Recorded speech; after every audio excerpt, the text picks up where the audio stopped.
If you're feeling like the people you like don't like you and you don't know why, the first thing you want to look at is whether you are people pleasing. You might believe that all you're doing is trying to make them happy. But the truth is, and I'm going to be very tough love here, people don't like it. And it will, in the end, cost you true friendship and the people you're trying to please. People pleasing is the act of changing yourself to make people like you, trying to match their interests and values, flattering them, and hiding how you really think and feel in hopes that they'll let you in and keep you in their lives. People pleasing is really common for people who were abused and neglected in childhood, and it's like a reflex to survive at any cost. But in the end, it can cause you to feel unhappy and disconnected from yourself and from any kind of meaningful relationship with other people. And that's just one reason why people-pleasing can be so toxic. Now, of course, acting however you please with other people isn't automatically the right thing to do. Being selfish won't work either. Nobody likes someone who's a blowhard or insensitive to how they're affecting other people. But people do tend to like and respect someone who can simultaneously be considerate and aware of other people and be themselves. They care about how they treat you, but they don't worry whether you approve of everything about them. Now, you can probably think of people you consider to be really accomplished and cool. And cool is basically, that's what it is. It's being free from any self-contortion for the sake of approval. People who have a strong sense of mission in their lives, especially when it's different from the status quo, which all like change movements are, they can't afford to fit in with everything that already exists. The pressure is always there to conform, but their focus is on what they're doing and creating.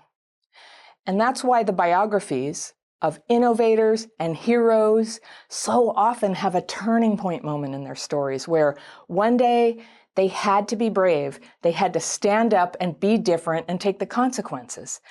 And it might not have been easy, but sometimes it's the only way to move the story forward.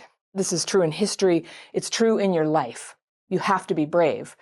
You have to be willing to be unpopular, at least at first. And you have to really, really work on yourself so that you understand the difference between being true to yourself and just being selfish. This is the difference between being brutally honest and being authentic. And I'll get to that in a moment. Now, even the small ways that you people please ends up costing you. For one thing, trying to make other people like you almost never works. Think about your own experience when someone was people-pleasing you. They're falling all over themselves, agreeing with everything you say, laughing too hard at your jokes. You know, it's weird, it's uncomfortable. And they're just saying yes when you ask for something when they mean no. Sometimes we all have to do unpleasant things to help other people when we're responsible for them, or when we work for them, or when they are truly helpless. There's pressure to do that. It's sometimes the right thing to do, to grit your teeth and just do the right thing. But if you're just trying to avoid conflict, or you're just trying to look like a good person, and you're doing some favor for another person resentfully, you're not actually doing them a favor. In fact, you're making things harder for everyone.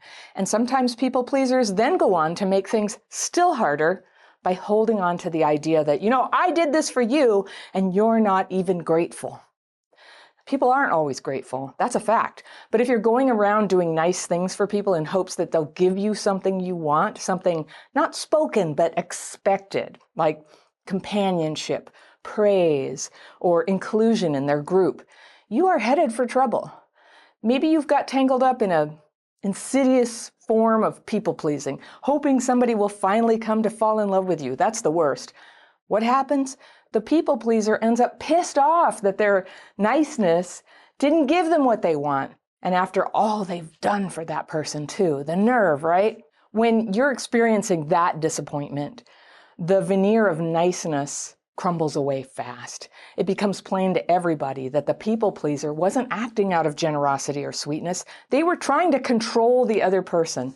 And it's not a good feeling, and it's not a good look. You can't make people like you. Pretending to be someone you're not is, I told you this is going to be tough love, but it's manipulation. And manipulation to any healthy person has a bad feeling to it.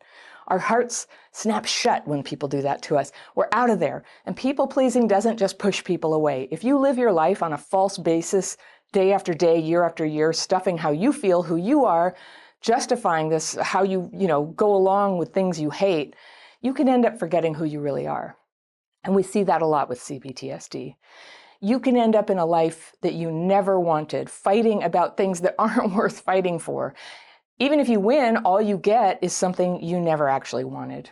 So next thing you know, you've developed real skill in hiding from your own common sense, and that can actually put you in danger. So this is what I call crap fit. You teach yourself to ignore what you're noticing and feeling just so someone won't get mad at you. In other words, fitting yourself to crap. I advise you not to become good at crap fitting. That's like being good at being a hostage. Sure, the kidnapper's nice to you here and there, but you never get out. And that's how abuse happens. It's how people stay and how abusers get away with it. Staying safe from harm in the short run is survival, but staying like that for a long time is a waste of your life. People-pleasing doesn't win real love. It's not attractive, it's not interesting, it's a turn-off, really. People who don't like themselves enough to be themselves and who are not sincerely interested in other people can be draining to be around. It's good to learn to listen to other people, to care about them, and it's good to set them free to be themselves, not getting bent out of shape over whether they're giving you what you want or what you thought you would get if you did everything you thought they wanted. It's good to be polite, but if you resent someone because they don't give you what you want, just move on. Find people whose company you actually authentically like, people worth listening to. That's one of the things about childhood PTSD. If you didn't get adequate attention paid to you when you were little, you can put too much pressure on other people to be the thing that feels like it's missing, that is missing. You can't get your childhood back. You can't get the love of your parents that wasn't given to you when you were a kid.